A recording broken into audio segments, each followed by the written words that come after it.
Hello, नमस्कार, प्रणाम, good morning. आज के हमारे इस विशेष इन्फॉर्मेटिव वीडियो लेक्चर में मैं आप सभी का तहे दिल से शुक्रिया अदा करता हूं, वेलकम करता हूं, इस्तकबाल करता हूं। आज के हमारे इस इन्फॉर्मेटिव वीडियो लेक्चर में हम बात करेंगे इच्छा मृत्यु क्या है, वर्तमान चर्चा क्यों कर रहे हैं, उसके पीछे का कारण क्या है, इच्छा मृत्यु के संदर्भ में भारत की क्या संवैधानिक स्थिति है और एक नज़र इसकी प्रमुख चुनौतियों पर भी डालेंगे। तो इच्छा मृत्यु, जिसे यूथेनेसिया के नाम से जानते हैं, कि कोई ऐसा व्यक्ति जो कि किसी गंभीर बीमारी या लाइलाज बीमारी से पीड़ित है और उसे जो पीड़ा है वो उसके लिए असहनीय है, वो बहुत दयनीय स्थिति में है, तो उसके लिए एक ऐसी व्यवस्था जिसे रोगी की पीड़ा को सीमित करने के लिए, यानी पीड़ा उसे बहुत अधिक है तो उस पीड़ा को सीमित करने के लिए उसके जीवन को समाप्त करने की एक वैधानिक जो व्यवस्था होती है, कुछ देशों में इसे संवैधानिक व्यवस्था भी हम बोल सकते हैं, तो उस व्यवस्था या उस प्रथा को हम इच्छा मृत्यु के नाम से जानते हैं। अब इसमें आगे क्या पूरी स्थिति है हम उसको जानते हैं। धीमी या दर्दनाक अशोभनीय मौत की बजाय अच्छी मौत से जीवन समाप्त करने की प्रथा को हम इच्छा मृत्यु के नाम से जानते हैं। सभी को ज्ञात है कि किसी को लाइलाज या गंभीर बीमारी होती है या जो लाइफ सपोर्ट सिस्टम पर जीवन जीते हैं, यानी वेंटिलेटर पर जो है, जो कि उस परिवार के लिए और संबंधित जो व्यक्ति होता है उसके लिए तो दर्दनीय जो स्थिति होती है, साथ में उसके परिवार के लिए जैसे मतलब लंबे जैसे प्रगाढ़ बेहोशी की स्थिति होती है, तो संबंधित जो परिवार होती है वो वित्तीय बोझ में भी चला जाता है। तो इस प्रकार की व्यवस्था एक होती है जिसे हम इच्छा मृत्यु, यानी उसकी स्वयं की अनुमति से इच्छा मृत्यु हासिल की जा सकती है। तो उसका पूरा प्रोसेस क्या होता है उसकी हम बात करेंगे। यदि आप इसी प्रकार के इन्फॉर्मेटिव वीडियो लेक्चर चाहते हैं तो चैनल पर पहली बार आएँ तो चैनल को सब्सक्राइब अवश्य कर लें। अब बात करता हूँ।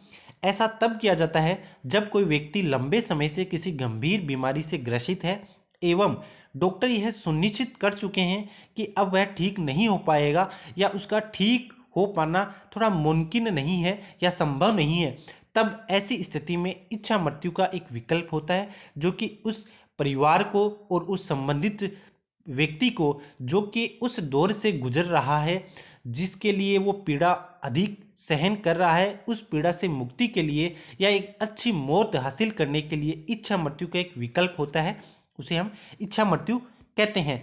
अब इच्छा मृत्यु के दो प्रकार होते हैं, एक होता है सक्रिय इच्छा मृत्यु, एक होता है निष्क्रिय इच्छा मृत्यु। सक्रिय जो इच्छा मृत्यु होती है इसमें क्या होता है, एक जो पीड़ित व्यक्ति होता है या ग्रसित लाइलाज बीमारी से जो ग्रसित व्यक्ति है उसको एक जहरीला इंजेक्शन देकर उसकी जीवन लीला को समाप्त किया जाता है। लेकिन इस दरमियान जो संबंधित व्यक्ति है उसकी अनुमति उसमें होना बेहद जरूरी है, यानी जो इच्छा मृत्यु होती है संबंधित व्यक्ति के इच्छा के अनुरूप ही होती है। ठीक है। एक इसके संदर्भ में लिविंग विल होता है, सॉरी लिविंग विल है ना, यानी स्वयं की उसकी उद्घोषणा होती है कि हाँ मैं इच्छा मृत्यु अपने स्वयं की इच्छा के अकॉर्डिंग ले रहा हूँ, चाहे वो सक्रिय हो। अब हाँ, वो एक अलग बात है कि कुछ देशों में सक्रिय इच्छा मृत्यु को मंजूरी है और कुछ देशों में निष्क्रिय इच्छा मृत्यु को मंजूरी है। वीडियो लेक्चर पर बने रहिए, मैं भारत की स्थिति है उसकी भी चर्चा करूंगा। लेकिन जो सक्रिय इच्छा मृत्यु है इसमें क्या होता है, संबंधित जो व्यक्ति होता है जो कि पीड़ा से गुजर रहा है उसको एक जहरीला इंजेक्शन देकर उसकी जीवन लीला को समाप्त किया जाता है, यानी उसे एक अच्छी मौत दे दी जाती है। अब मैं बात करता हूँ दूसरे प्रकार की, जो कि है निष्क्रिय इच्छा मृत्यु। इसमें क्या होता है कि व्यक्ति जो होता है वो मतलब वेंटिलेटर पर रहता है, यानी सपोर्ट लाइफ सपोर्ट सिस्टम पर होता है, यानी उसे ऑक्सीजन दी जाती है। इसमें यदि वो व्यक्ति चाहता है कि मैं अपने जीवन को समाप्त करना चाहता हूँ तो उसके वेंटिलेटर को हटा दिया जाता है। इसमें किसी प्रकार का मतलब जहरीला इंजेक्शन नहीं दिया जाता है, इसमें केवल जो लाइफ सपोर्ट सिस्टम होता है उसको हटा दिया जाता है और जैसे ही उस सिस्टम को हटाया जाता है उस व्यक्ति की मौत हो जाती है। लेकिन ये आपको निश्चित रूप से याद रखना है, ध्यान रखना है कि दोनों ही परिस्थितियों में व्यक्ति की स्वयं की इच्छा के अनुसार होता है, उसकी अनुमति के अनुसार होता है ये सब कार्य। अब मैं बात करता हूँ वर्तमान में हम इच्छा मृत्यु जो ये घटना है इसकी चर्चा क्यों कर रहे हैं। तो वर्तमान में सुर्खियां बनी थी कि कनाडा में जो इच्छा मृत्यु है, यूथेनेसिया के केस वो लगातार इंक्रीज हो रहे हैं, बढ़ रहे हैं। 2021 में यहाँ पे 10,000 से ज़्यादा लोगों ने इच्छा मृत्यु यानी यूथेनेसिया को अपनाया था।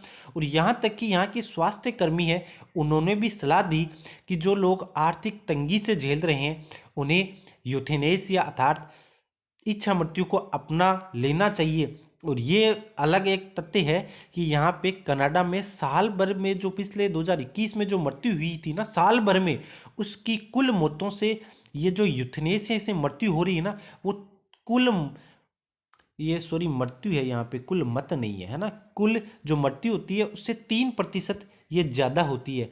अगर इसी प्रकार की यहाँ पे कनाडा में 2016 में इस प्रकार का ये कानून बना था, तो ये कानून बनने के बाद में यहाँ पे इच्छा मृत्यु जो कि यूथेनेसिया है उसकी जो केस हैं वो लगातार बढ़ रहे हैं।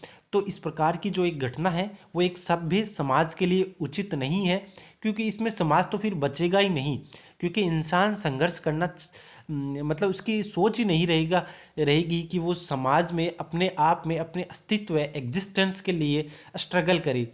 उसके लिए स्ट्रगल करने से बेटर तो मतलब यूथेनेसिया हो जाएगा, यानी इच्छा मृत्यु को अपना लेगा। मतलब आर्थिक तंगी वो झेल रहा है तो वो स्ट्रगल से बेटर अपने लिए वो यूथेनेसिया को अपनाएगा। ठीक है, इस प्रकार की एक सभ्य समाज की स्थिति नहीं होनी चाहिए। ठीक है, हमारा ये व्यक्तिगत रूप से मानना है। अब मैं बात करता हूँ इच्छा मृत्यु के संदर्भ में भारत की स्थिति। आपकी जानकारी के लिए मैं बता दूं, भारत में अनुच्छेद 21 के तहत मौलिक अधिकार है, यानी फंडामेंटल राइट है जीवन जीने का अधिकार। तो इसे जीवन जीने का अधिकार अर्थात गरिमापूर्ण जीवन जीने का अधिकार अनुच्छेद 21 में है। तो सुप्रीम कोर्ट ने जीवन जीने का जो अधिकार है इसी के अकॉर्डिंग इसी से जोड़ा है गरिमापूर्ण मृत्यु का अधिकार। ठीक है, अतः 2018 में सुप्रीम कोर्ट ने इसको जो इच्छा मृत्यु है, ये भारत के संदर्भ में मैं आपको स्थिति बताऊं कि भारत में जो है ये एक प्रकार से अपराध है। इच्छा मृत्यु क्या है भारत में, यह है अपराध। लेकिन 2018 से सुप्रीम कोर्ट ने एक जजमेंट दिया, उसमें कहा कि जो निष्क्रिय जो इच्छा मृत्यु है इसको आप अपना सकते हो, यानी जो लाइफ सपोर्ट सिस्टम है इसको हटाकर उसी के केस में किया जा सकता है कि जो कि कोई प्रगाढ़ बेहोशी है, जिसे लंबे समय से है, किसी को लाइलाज बीमारी है, उसके संदर्भ में जो कि लाइफ सपोर्ट सिस्टम पर है, वेंटिलेटर पर है, यानी निष्क्रिय इच्छा मृत्यु की स्थिति में आता है, तो वो इस प्रोसेस को अपना सकता है। और भारत में जो सक्रिय जो इच्छा मृत्यु है वो एक अपराध है, लेकिन निष्क्रिय जो इच्छा मृत्यु है इसकी अनुमति है, व्यक्ति की स्वयं की उसमें अनुमति होनी चाहिए और भारत सरकार फिर इसे मतलब विशेष परिस्थितियों में इसे मंजूरी दे सकती है। ठीक है, ये भारत की स्थिति बता रहा हूँ। वैसे भारत में जो इच्छा मृत्यु है वो एक अपराध है, सक्रिय इच्छा मृत्यु की बात कर रहा हूँ, लेकिन निष्क्रिय जो इच्छा मृत्यु है इसको कुछ विशेष परिस्थितियों में भारत सरकार मंजूरी देती है। ठीक है, ये भारत की मैं स्थिति आपको बता रहा हूँ। एक है लिविंग विल, स्वयं अथवा परिवार की अनुमति का उद्घोषणा पत्र, यानी इसे विशेष परिस्थितियां हो चाहिए। ये भी 2018 में जो केस आया था ना उसके बाद में इस प्रकार की परिस्थितियां आई है। लिविंग विल यानी स्वयं अथवा परिवार की अनुमति का एक उद्घोषणा पत्र हो जाता है कि हाँ मैं अब जीवन जीना नहीं चाहता, या मेरे लिए जो परिस्थितियां हैं वो अनुकूल नहीं है, मैं अपने जीवन की लैला को यहीं पे समाप्त करना चाहता हूँ, मेरे लिए जो जीवन की सभी जो मार्ग हैं वो समाप्त हो चुके हैं। और फिर राष्ट्रपति महोदय को भी ऐसा लगता है, तब वो इस प्रकार की मंजूरी दे सकते हैं। अब बात करते हैं कि ये इच्छा मृत्यु के संदर्भ में प्रमुख चुनौतियां कौन कौन सी हैं। तो चुनौतियां तो देखो, सबसे पहली अच्छी स्थिति तो ये है कि संबंधित जो परिवार होता है उसके लिए, क्योंकि लंबे समय से कोई व्यक्ति वेंटिलेटर पे है, ठीक है, लाइलाज बीमारी होने के कारण, ठीक है, तो जाहिर सी बात है वित्तीय जो बोझ होता है ना, यानी जो परिवार होता है उसके ऊपर बहुत अधिक होता है, तो उसको कम करने के लिए ये एक अच्छा प्रयास हो सकता है। लेकिन कुछ लोग इसे एक हत्या से भी जोड़ के मानते हैं कि जाहिर सी बात है कि एक प्रकार से तो हत्या हो गई है ना, इसलिए ये इसकी एक चुनौती है। यह कार्य धार्मिक नीति के विरुद्ध होता है, बिल्कुल ये बात एकदम सही है कि ये जो कार्य है ये धर्म के विरुद्ध तो है ही है, क्योंकि आप जीवन को समाप्त नहीं कर सकते हो, चाहे वो संवैधानिक चीज़ें हों या वैधानिक, किसी भी रूप से किसी के जीवन को आप लीला को समाप्त नहीं करने का किसी भी व्यक्ति के पास ये अधिकार नहीं है। और इस दरमियान संपत्ति हड़पने का प्रयास भी किया जा सकता है। जैसे ऐसा हो सकता है कि कोई बुजुर्ग व्यक्ति है जो कि अब इस स्थिति में नहीं है कि स्वयं का निर्णय ले सके, तो उस व्यक्ति से संबंधित जो व्यक्ति उसके परिवार वाले हैं, ऐसा हो सकता है, देखो संभावनाएं हो सकती हैं कि संपत्ति हड़पने के लिए जो उसका लिविंग विल है उस पर उसकी सहमति करवा लें कि वो अब इच्छा मृत्यु अपनाना चाहता है। लेकिन ऐसे वास्तविक स्थितियां से वो परे हो सकती है स्थितियां, लेकिन संपत्ति हड़पने के लिए ऐसा प्रयास भी किया जा सकता है कि उसकी सहमति ली जा सकती है, जबकि रियल में तो वो मतलब उस स्थिति में है ही नहीं कि अपने संदर्भ में कुछ निर्णय ले सकें। तो इस प्रकार की जो ये चुनौतियां हैं वो भी इच्छा मृत्यु की संदर्भ में है।